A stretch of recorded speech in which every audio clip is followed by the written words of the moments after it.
La aportación de armas de fuego de alto calibre es un delito que amerita prisión preventiva oficiosa.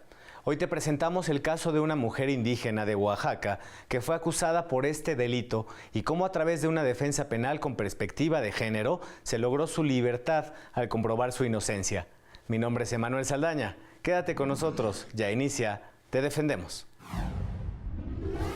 Hoy nos acompaña en el estudio la licenciada Norma González Jiménez, defensora pública federal bilingüe de la Delegación Oaxaca del Instituto Federal de Defensoría Pública. Bienvenida, Norma. Muchas gracias, Emanuel. Gracias por la invitación. Pues hoy nos traes un asunto que tiene que ver con perspectiva de género. Y antes de que abordemos cómo se llevó a cabo este proceso, platícanos un poquito más acerca de la persona que estuvo involucrada, una mujer indígena. Platícanos un poco de su historia. Sí, se trata de una mujer indígena en un contexto, que vive en un contexto rural. Las poblaciones en Oaxaca, como ya sabrás, pues tienen un distanciamiento muy fuerte por la geografía, la orografía del lugar. Ella vive inclusive en una ranchería a 1 hora de su municipio, y el municipio está aproximadamente a 12 horas de la ciudad capital de Oaxaca. Entonces la distancia geográfica es significativa. Sus condiciones económicas pues son muy escasas. Es una madre de familia, tiene un esposo, tiene 2 hijos menores de 18 años a los que cuida y realiza labores propias de mujeres en contextos rurales. Es una mujer que realiza actividades de mujer campesina y del cuidado de los hijos. Incluso pues tiene una vestimenta tradicional, un rebozo que portaba también el día de los hechos, una falda, una blusa. Y pues viste como una persona en un contexto indígena. ¿Cómo es la actividad económica de esta comunidad en la que vive esta mujer?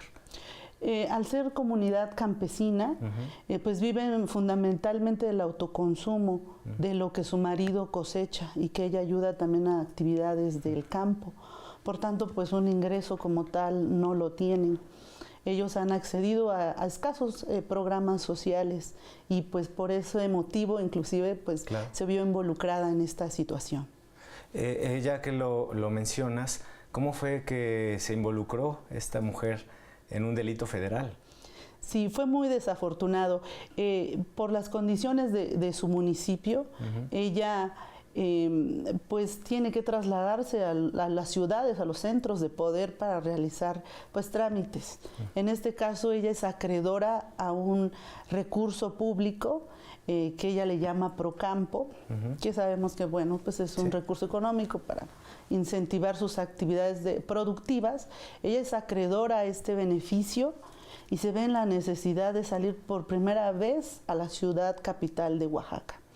La siguiente población se llama Tlaxiaco, sin embargo, ese banco en específico estaba cerrado en esas fechas, por diversos motivos. Y ella pues tenía que trasladarse a la ciudad de Oaxaca, repito, son 12 horas de camino.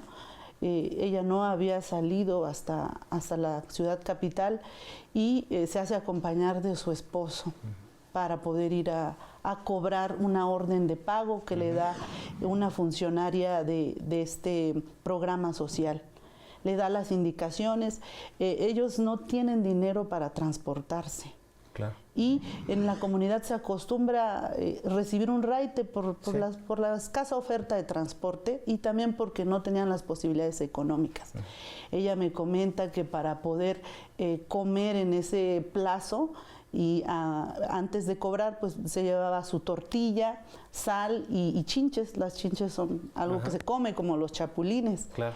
Entonces eso era lo que llevaba para su trayecto. Estaban esperando un raite y encuentran a una persona de la cabecera municipal que tiene un vehículo, que es privilegiado por eso, y también se encuentra con 2 varones más, 2 hermanos, que también están en la misma situación de pedir un raite para llegar a la ciudad de Oaxaca.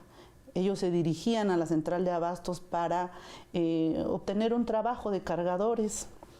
Entonces, pues este señor les da un raite, como es la costumbre. Así es. Y pues ellos quedan con la idea de que posteriormente, si obtienen ese recurso, pues le pagarían algo simbólico a esta persona. Esta persona accede a darles un raite. Y ya pues internándose ya en carretera, los primeros tramos de esa población por horas es de terracería. Posteriormente se internan a una carretera de cuota, de peaje, y pasando un determinado punto se percatan de la existencia de la Guardia Nacional, que está efectuando revisiones aleatorias a vehículos. Dice la policía que encuentran alguna anormalidad en cuanto a las luces del vehículo. Le hacen la parada y el conductor frena posteriormente. Al frenar posteriormente, el conductor asume otra actitud muy diferente, se levanta del asiento, toma un arma y se la coloca en la persona de mi defendida. Se la coloca entre sus ropas. Mi defendida grita y dice, ¿qué me estás haciendo? Pero el conductor baja y huye del lugar. Al tiempo, y esto sucedió muy rápidamente, ellos son encañonados por la Guardia Nacional y son bajados del vehículo. Y pues obviamente lo encuentran en la blusa, el arma de fuego cae en la blusa. De acuerdo a las versiones de mis defendidos, cae en el pecho de la señora, en el estómago, y es donde es hallada por la Guardia Nacional. Claro, Norma, pues hasta aquí vamos a dejarlo un momento, vamos a una pausa para que nos sigas platicando qué pasó después de esto, porque pues si le encuentran un arma a una persona dentro de su ropa, pues parece que es culpable, ¿no? Sí. Entonces ahorita nos platicas qué siguió en este asunto. Sí, claro. Vamos al corte, no le cambies.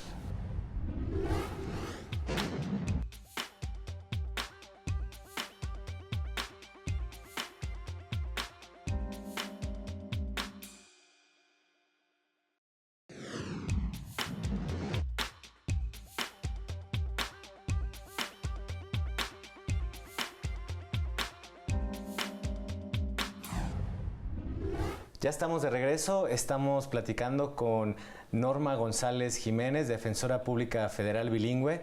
Y bueno, en el bloque anterior, Norma, ya nos relatabas la historia de esta mujer indígena que se vio involucrada en un delito federal. Nos quedamos en que los detuvo en el vehículo en el que se transportaban, los detuvo la Guardia Nacional. El chofer puso el arma en la ropa de esta mujer. ¿Qué pasó después? Mis defendidos, de acuerdo a lo que declararon inclusive ante el juzgado, ellos dijeron que esta persona, al hacer esa acción, le dijo a mi defendida, tú eres mujer, a ti no te van a revisar. Y pues le impuso el arma de fuego y huyó. Entonces, pues desde luego ellos fueron detenidos, puestos a disposición de un Ministerio Público Federal, y es ahí donde tengo el primer contacto con ellos para empezar una defensa a su favor.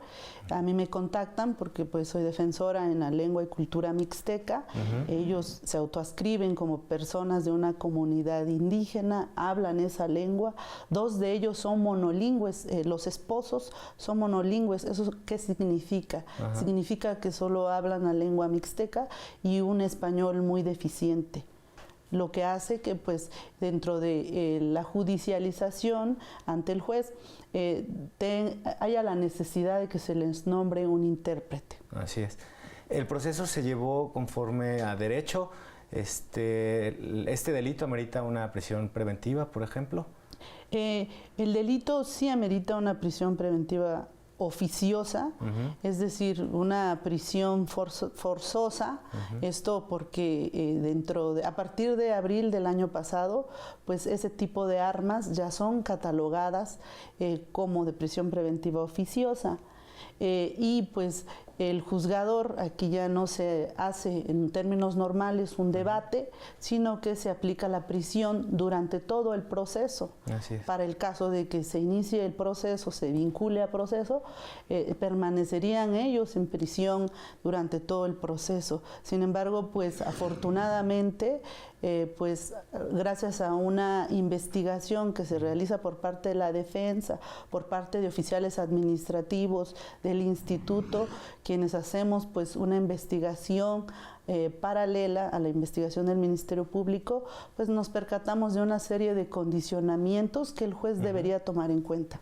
Claro, ¿cuáles son estos condicionamientos que mencionas? Y también un poquito platícanos del tema de perspectiva de género, porque aquí es evidente, ¿no?, que tenía que ser abordado desde otra visión, ¿no?, porque fue una mujer en situación vulnerable, ¿no?, en varias situaciones de vulnerabilidad, y que pues fue pues acusada de un delito que no cometió, ¿no? Así es. Fue muy importante la actividad probatoria, recabar datos de prueba. En este caso se entrevistó a la persona que le dio la orden de pago. Esto era importante. Inclusive existieron constancias de la comunidad aduciendo su pertenencia cultural, su buena conducta, que el señor era comunero, el esposo de mi defendida, y también que las otras dos personas tenían esas características en la comunidad. Por otra parte, también se hizo una inspección al interior del vehículo, porque de la entrevista de Mixteco que me decían mis defendidos, mi defendida aducía que dentro del vehículo venía su orden de pago. Al ir a inspeccionar el vehículo, no encontramos ninguna orden de pago, lo cual quiere decir que probablemente la Guardia Nacional, estos elementos de la policía, destruyeron las evidencias para hacer creer que se trataba de una banda delictiva. Y nosotros, por nuestra parte, nuestra actividad era pues desvirtuar esa idea. Eso estableciendo en el proceso o en la audiencia que cada uno tenía distintos motivos para viajar a la ciudad de Oaxaca, distintos del chofer. También del hallazgo de esta actividad de investigación, se determinó que la persona que venía conduciendo el vehículo es una persona que ya había sufrido atentados porque estaba pues como candidato a un puesto de elección del municipio, y pues bueno, eso pues levanta cuestiones violentas, y él era la persona que se armó para su defensa propia, y que pues se determinó que él era el portador del arma de fuego. Muy bien, Norma, pues es momento de hacer una segunda pausa. Al regresar seguimos hablando sobre este tema y cuáles son las conclusiones. Y antes del corte vamos a ver la sección Te Escuchamos. En esta ocasión le preguntamos a la gente qué opina que cuando una madre es acusada de un delito que amerita prisión preventiva, sea procesada en libertad para que pueda cuidar a sus hijos. Vamos a verla, regresamos.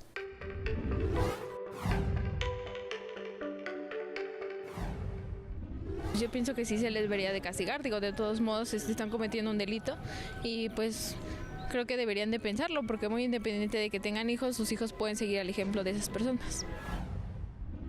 Ninguna mujer debe de ser castigada porque cometa un delito, y más si es en defensa propia. No tiene que ser castigada de ninguna manera. Que las metan a la cárcel. Pues, ¿de qué otros modos pueden corregir? Bueno, uno que tiene niños chiquitos y los cuida. Parejo, porque en verdad por algo lo hacen. Ellas con nada va a remediar ese gran error, un error garrafal, eso parece mentira. Primero, yo creo que habría que ver qué tipo de delito cometió.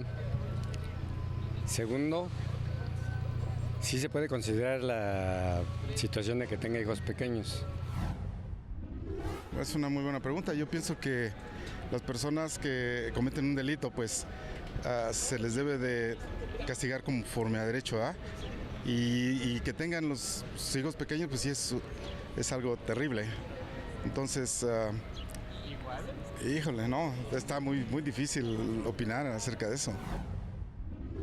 Socialmente yo creo que tienen que cumplir con lo que marca la ley, y los niños pues no son culpables, tienen que ir a la situación del DIF para que los cuiden, pero ellas sí tienen que cumplir con lo que mandan las leyes de la sociedad. Bueno, yo considero que sí deben de tener como que esa convivencia con sus hijos, que no se les debe de desapartar, dependiendo, no sé, independientemente del delito que hayan cometido, pues antes que nada son madres. No, por partes iguales, porque es muy importante la convivencia del menor hacia los padres. Entonces sí debe de tener los mismos derechos, no importa el delito que hayan cometido, sino convivir con el infante más que nada.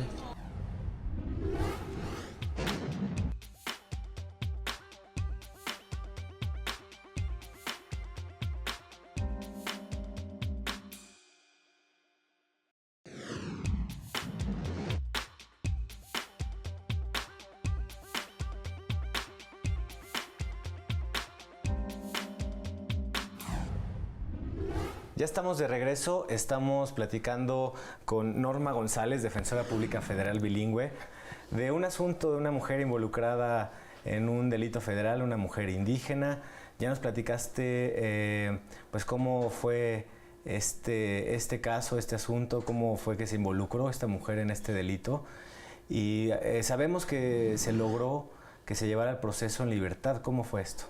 Sí, fue muy importante alegar que se trata de una mujer indígena con múltiples factores de vulnerabilidad. El artículo 1 constitucional pues establece un catálogo de personas que pudieran estar en estado de desventaja frente a otras o frente al sistema de justicia.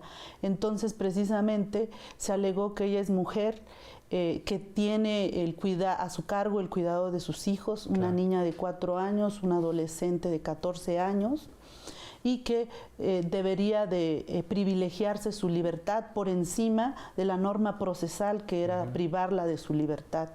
Afortunadamente el juez entendió estas dos perspectivas, que es el interés superior del niño y el juzgar con perspectiva de género, y en ese sentido hizo una excepción a la prisión preventiva oficiosa, algo que seguramente muchos jueces no accederían. Sin embargo, el tema de derechos humanos es muy importante en este caso, y de los derechos específicos.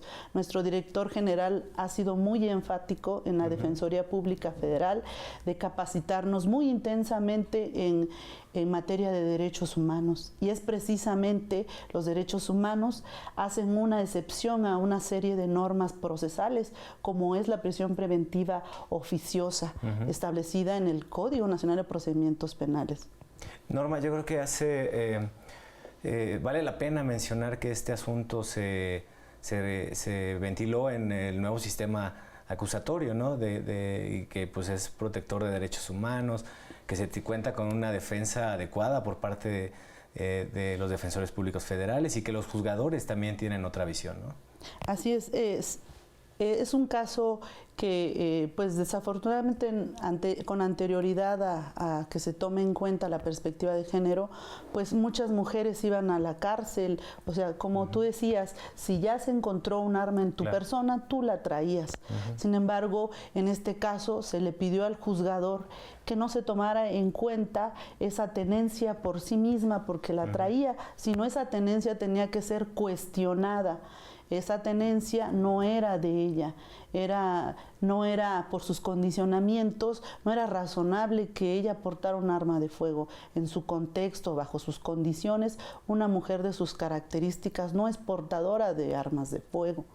Por tanto, era pues lógico deducir que alguno de los hombres era el tenedor real del arma de fuego, y quedó establecido ahí en audiencia que era la persona que huyó, que tenía las posibilidades económicas y tenía las razones por las cuales portar un arma de fuego.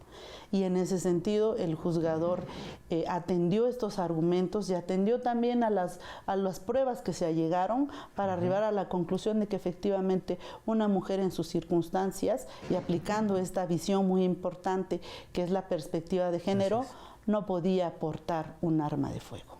También fue clave tu labor como defensora pública federal bilingüe en este asunto. Platícanos un poquito más acerca de tu labor y cómo fue que a través de este servicio pues se logró en este asunto pues una buena comunicación, ¿no? Para empezar a través de la lengua que tú manejas, ¿no? Y que era la misma que tenían estas personas.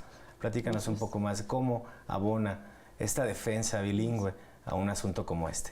Sí, precisamente a raíz de la reforma al artículo 2 constitucional, el artículo 2 constitucional contiene toda una serie de derechos a favor de las personas indígenas. Y en este sentido se tiene el derecho de acceder a la justicia en su propia lengua, con un intérprete y con un defensor. El defensor tiene la misión, en este caso tengo la misión como defensora en la lengua mixteca, de conocer los hechos de primera mano y en su lengua. Y asimismo, ese conocimiento nos va a llevar a tener una defensa intercultural. Al juez hay que darle los elementos culturales de estas personas, de estos defendidos, para que él pueda hacer una valoración diferenciada. Él tiene que aplicar en este caso un enfoque intercultural, atendiendo a todos estos elementos, y es precisamente el trabajo que se hace en la Defensoría Pública Federal. Comentarte que actualmente estamos casi aproximadamente brindando el servicio de defensa a aproximadamente 100 variantes de las lenguas indígenas de todo el país. Eso es una labor muy ardua que ha encabezado nuestro director general y pues es muy loable, porque atendiendo a lo que pues el ministro presidente de la Suprema Corte de Justicia de la Nación ha combinado y que nos ha dicho pues que la justicia pues debe acercarse a las personas más vulnerables, a las personas más desposeídas, y pues hasta que la justicia se haga costumbre. Y pues ya casi se nos termina el tiempo, Norma, y precisamente hablando de este tema del acceso a la justicia a las personas que más lo necesitan, ¿en qué quedó este asunto con esta mujer indígena? Pues afortunadamente se dictó un auto de no vinculación a proceso. Ella quedó libre. En la primera audiencia había quedado libre por la excepción a la prisión preventiva oficiosa. Eso pues fue muy loable, y también obtener finalmente en la segunda audiencia su libertad con una no vinculación a proceso. Es decir, el juez consideró que no había elementos para vincularla a proceso, porque nuevamente una mujer en sus circunstancias no era portadora de armas de fuego. Muy bien, Norma, pues muchísimas gracias por compartirnos este asunto que pues es muy relevante, ¿no? En la defensa de los derechos de las personas que se encuentran en situación de vulnerabilidad. Y antes de irnos, me gustaría que nos compartieras el teléfono donde puede comunicarse la gente para solicitar los servicios de la Defensoría Pública. Sí, claro que sí. La Defensoría Pública cuenta con un teléfono, Defensatel 822-42-42-6, para que las personas pues nos llamen y nos planteen sus problemas jurídicos, y que decirles que tenemos pues defensores y asesores jurídicos muy capacitados que pueden brindar servicio a toda la población, y también en lenguas indígenas, que es muy importante. Norma González Jiménez, Defensora Pública Federal Bilingüe, muchas gracias por traernos desde Oaxaca este asunto. Gracias a ti, Emanuel, por la invitación, gracias por la oportunidad de poder difundir este servicio que se brindó, y espero que sea de interés para la población. Y antes de irnos, queremos dejarlos con esta cápsula cultural, porque el acceso a la cultura también es un derecho. Agradecemos a nuestro equipo de producción, gracias a ti por sintonizarnos, te esperamos la próxima, quédate en la señal de Justicia TV.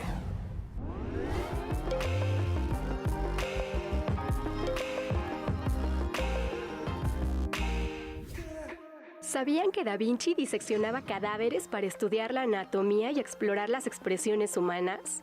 Esta actividad es la causa de la precisión en el trazo y la sensibilidad con que plasma sus obras. A 500 años de su muerte, el artista, inventor y científico sigue siendo un referente de la cultura y el arte. En el Palacio de la Autonomía pueden sumergirse en una experiencia virtual que muestra parte del trabajo de este genio renacentista.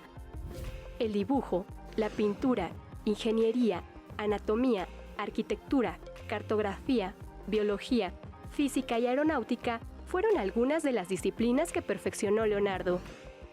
Da Vinci Experience es una muestra de ello. Aquí encontrarán parte del estudio donde trabajaba el artista y mirar los engranes que articulaban sus máquinas, todo en realidad virtual. Podrán admirar sus pinturas en paredes y pisos y también conocer los proyectos que nunca construyó, pero que son aparatos que se usan hoy en día, como la bicicleta, Esta experiencia en tercera dimensión estará disponible hasta el mes de abril en el Centro Histórico de la Ciudad de México.